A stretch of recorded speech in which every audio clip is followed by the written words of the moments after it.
example of how this data is showing up. There's a few wobbles on that. And this is a slow-mo. So I was really focusing on this kick as a specific move that Bruce Lee's doing. And I think it's quite, if it was done not on the stage, it would be done very impressively. Something about Bruce Lee's speed has never made sense, even to people who study movement for a living. Slow his kicks down frame by frame, and the footage doesn't look supernatural. It looks too perfect, as if his body was running on a physical system the rest of us don't have access to. For decades, fighters, scientists, and analysts have tried to explain how a 135-pound man generated force that shouldn't have been possible. The relationship between training and human nature and what it is to move naturally. Bruce Lee used to talk about natural movement and honestly expressing yourself. So I was interested in exploring the question of the status of the sidekick as a second nature disciplinary technique. For decades, fans, fighters, and scientists have tried to decode the real source behind Bruce Lee's extraordinary speed and striking power. People slowed down his footage, replayed his movements frame by frame, and analyzed every angle of every kick, only to discover that each time they believed they were close to an answer, a new hidden layer revealed itself. His motions felt too sharp, too clean, too fast to fit neatly into the categories most athletes occupy. The more experts studied him, the more they realized that Bruce Lee wasn't simply performing martial arts. He was demonstrating an understanding of human mechanics far ahead of his time, long before modern biomechanical science existed to explain it. This video digs into the mystery beneath all the mysteries, the underlying mechanic embedded deep within his movement, the subtle engine powering his speed, his precision, and the shock-level force that made a 135-pound man strike with the impact of someone far heavier. By breaking down what specialists uncovered through slow-motion analysis, force studies, and movement modeling, we can finally understand a phenomenon that shaped Bruce Lee's legendary kicks.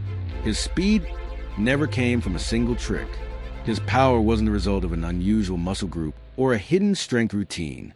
Instead, everything he did, every rotation, every shift of balance, every relaxation and contraction, worked together in a perfectly timed sequence. Bruce Lee's movements weren't mysterious because they were supernatural. They were mysterious because they were mechanically disciplined to a degree almost no one else ever achieved. When we look closely at his striking, a pattern appears.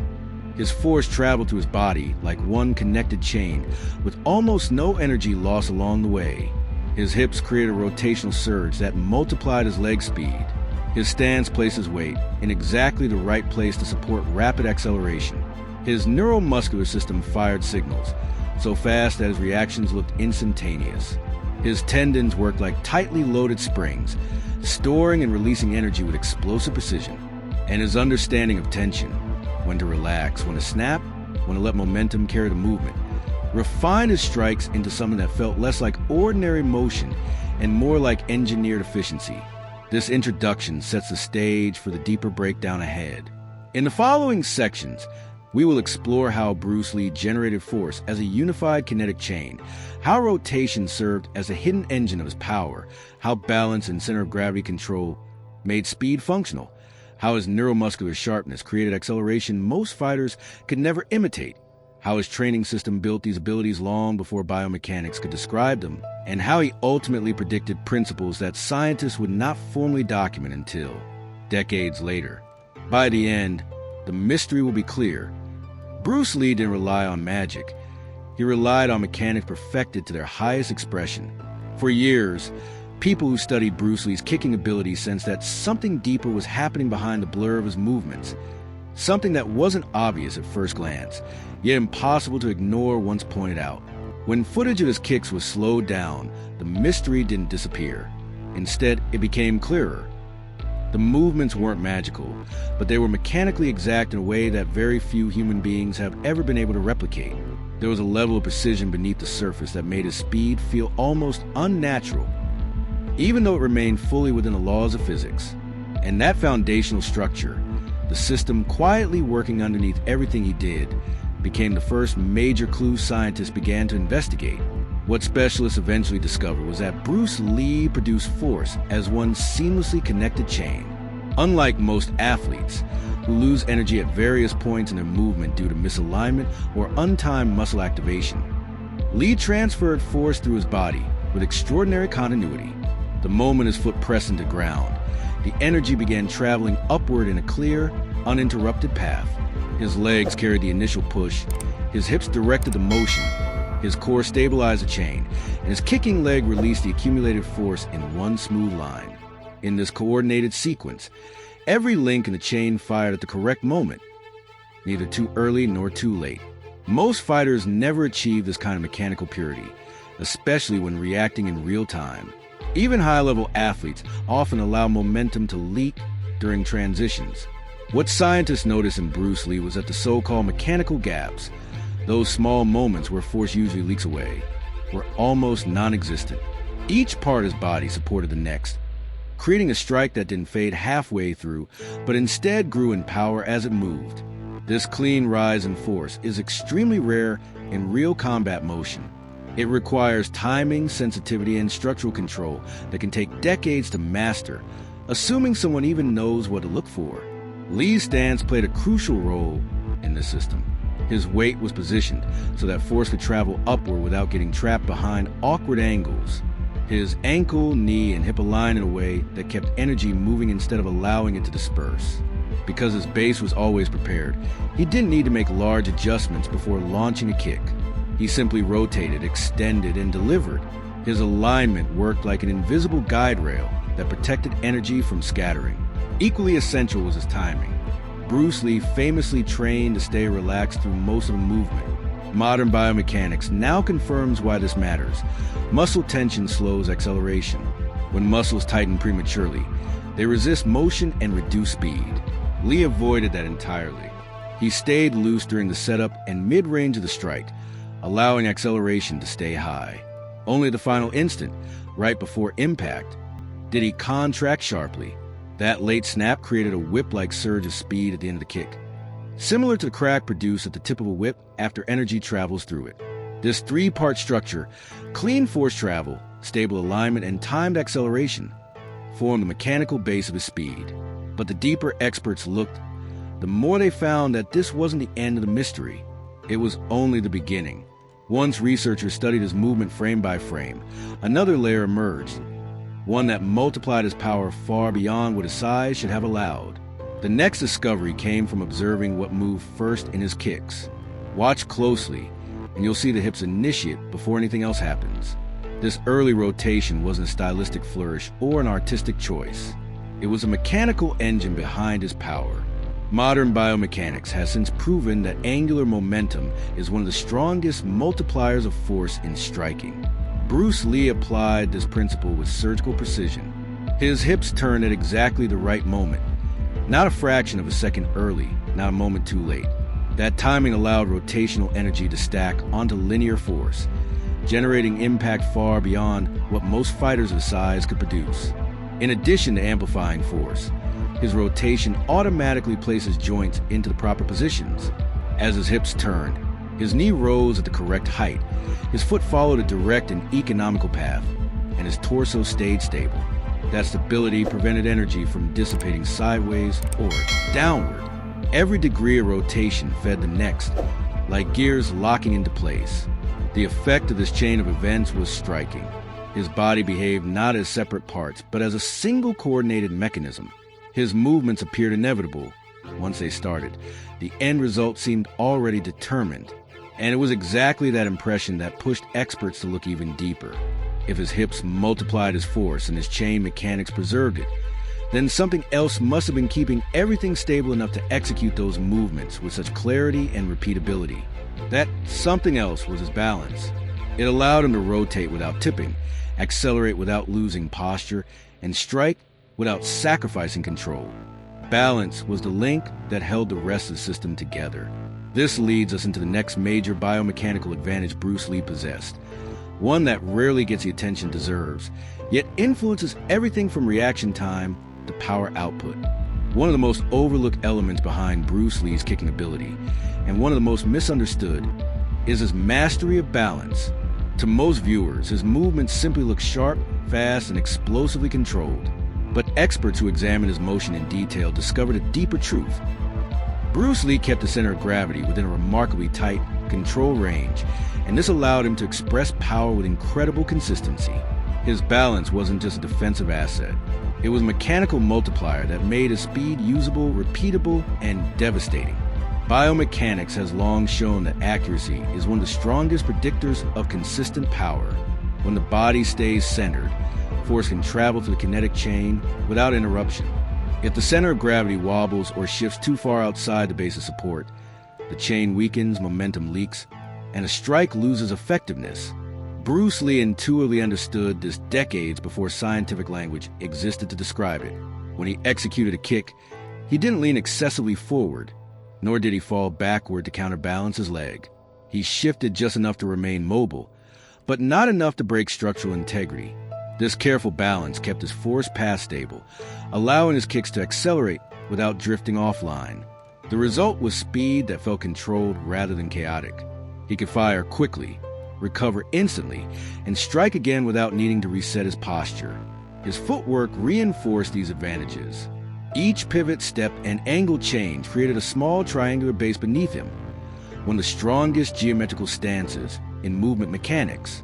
This triangular base allowed him to rotate, extend, stop, or redirect with minimal energy loss. Even when moving laterally, his positions ended in structurally supportive shapes. This was not accidental. It was a trained habit, built through thousands of repetitions until his body instinctively found the angles that supported speed and power. Recovery time is another key component of balance, and Bruce Lee excelled here as well.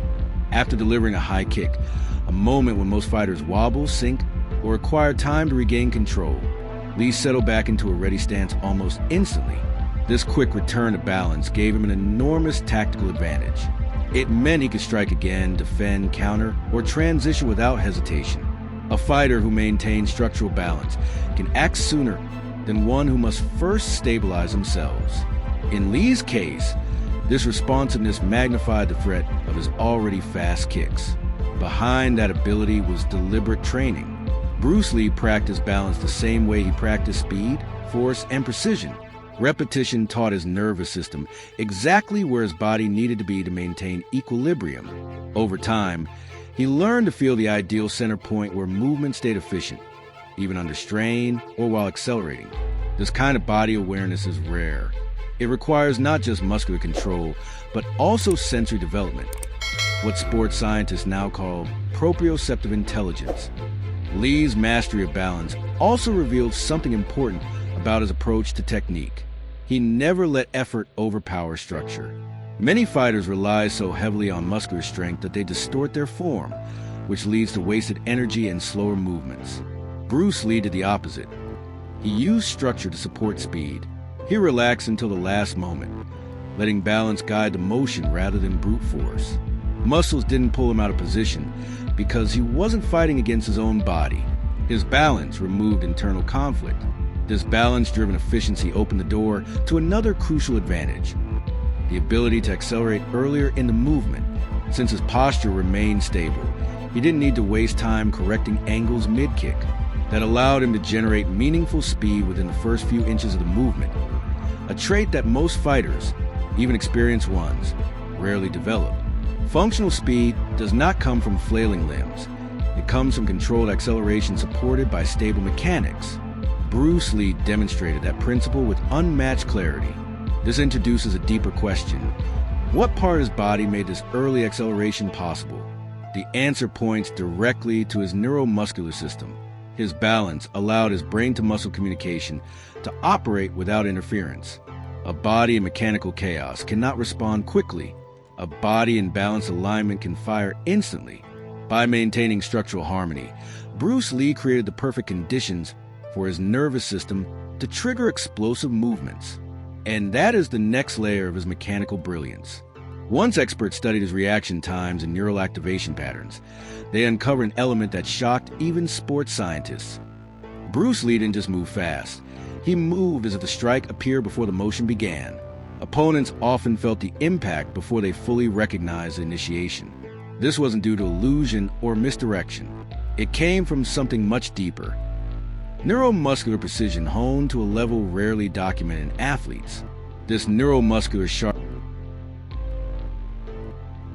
Lee's explosive acceleration. Bruce Lee's legendary speed wasn't simply a product of leg strength, hip rotation, or precise timing. While each of those factors contributed, the secret that consistently separated him from everyone else lay deep within his neuromuscular system, the intricate coordination between his brain, nerves, and muscles. Experts eventually discovered that the signals traveling from his brain to his muscles were delivered with extraordinary precision and almost no delay. Every microsecond mattered, and Bruce Lee's training allowed him to capitalize on these fractions of time that other athletes simply lost. When we move, every action begins with a command from the brain. The brain sends signals to the nervous system to activate specific muscles in precise sequences. Most people experience a slight delay as the signal travels, and muscles may activate inefficiently or too broadly, recruiting extra fibers that don't contribute to the intended motion. Bruce Lee, however, had trained his system to minimize those delays and eliminate unnecessary muscle recruitment. His brain fired the exact command needed, and the correct muscles responded immediately in the perfect order. This is what allowed him to achieve reaction times and acceleration speeds that seemed impossible to replicate. Fast-twitch muscle fibers played a role in his speed, but they were only part of the story. Many elite athletes possess powerful fast-twitch fibers, yet they fail to reach Bruce Lee's level of rapid acceleration because their nervous system coordination is not as refined. In Lee's case, the alignment between neural activation and muscle response created a system where his body behaved as a single, instantaneous unit. Muscles fired not only quickly, but only when necessary. By avoiding unnecessary tension, he removed internal drag, which preserved energy and magnified output. A key training method Bruce Lee employed to develop this precision was micro-repetition drills. Instead of simply performing full kicks at high speed, he broke every motion into its smallest components. For example, he would practice just the initial lift of the leg, the first inch of extension, the snap forward, or the immediate snap back. By isolating these fragments of movement, he trained the very first milliseconds of action, teaching his neuromuscular system to fire instantly and correctly. Over time, these repetitions eliminated the usual delays between thought and motion, turning what would be a split-second reaction into near-instantaneous execution. Another layer of his system was his stay relaxed until impact philosophy. Tight muscles resist rapid acceleration. Many fighters inadvertently slow themselves down by activating muscles too early. Lee trained himself to remain loose for most of the motion, only snapping into tension at the precise moment of impact. This strategy not only increased acceleration at the end of a kick, but also preserved balance and energy. The sudden contraction of the final instant created a whip-like effect, amplifying the strike's velocity and giving the impression that the kick appeared almost out of nowhere. But perhaps the most remarkable aspect of his neuromuscular control was selective muscle recruitment. Most people activate more muscles than necessary during rapid movements, creating internal resistance that slows acceleration and dissipates force. Bruce Lee avoided this problem entirely. Only the muscles essential to each movement phase engaged, while the rest remained passive. This precise recruitment reduced fatigue, allowed repeated high-speed strikes, and maintained the quality of movement over extended periods. In other words, his nervous system worked like a high-performance computer, fast, efficient, and flawless in execution. The result of this neuromuscular precision was early acceleration. Where most fighters build momentum gradually over the length of a kick, Bruce Lee generated meaningful speed in the very first few inches. This rapid initial acceleration gave him the tactical advantage of striking before his opponent could even recognize the motion. The integration of neuromuscular efficiency with structural balance and kinetic chain mechanics allowed Bruce Lee to execute movements that were faster and more forceful than the majority of much larger athletes.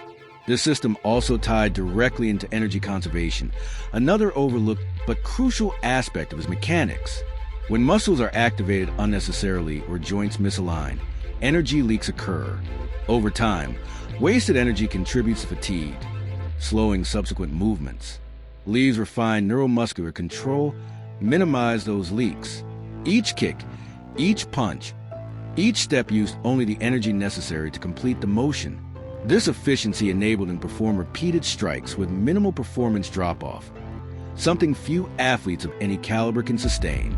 Combined with his earlier discussed structural alignment, his neuromuscular mastery created a scenario in which speed, force, and precision did not compete for dominance.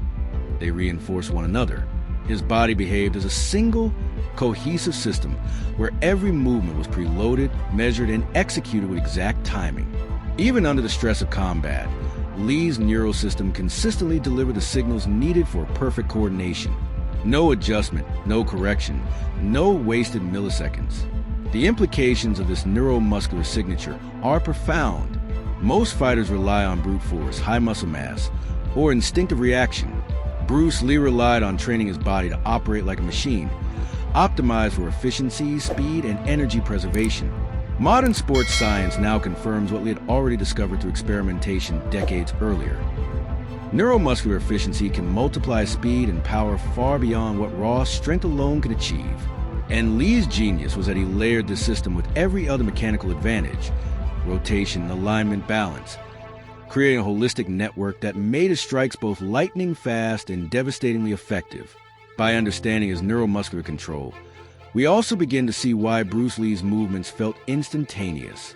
It wasn't simply his legs or core, it was the orchestrated harmony of brain and body, refined to perfection. The first inch of motion became the most explosive because his nervous system had been trained to remove every inefficiency.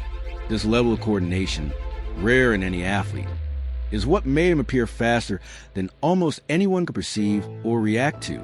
And it set the stage for the final layer that ensured his strikes didn't just reach peak speed, but also retained virtually all the force he generated. The hidden science of energy conservation and mechanical efficiency. Bruce Lee's mastery wasn't about being the biggest, the strongest, or the fastest in raw terms. It was about understanding the body, refining mechanics, and harmonizing every element of movement into a system that worked perfectly together.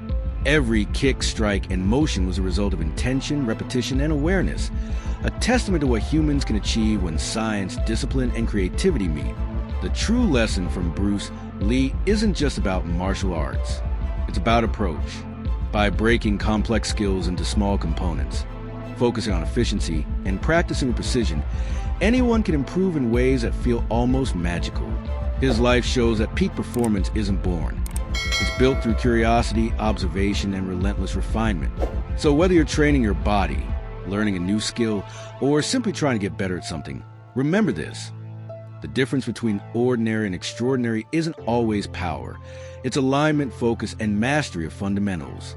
Start small, practice deliberately, and let each movement, thought, or effort build on the last. Bruce Lee didn't rely on luck or mystique. He relied on mechanics, knowledge, and persistence. And if you embrace the same mindset, there's no limit to what you can achieve.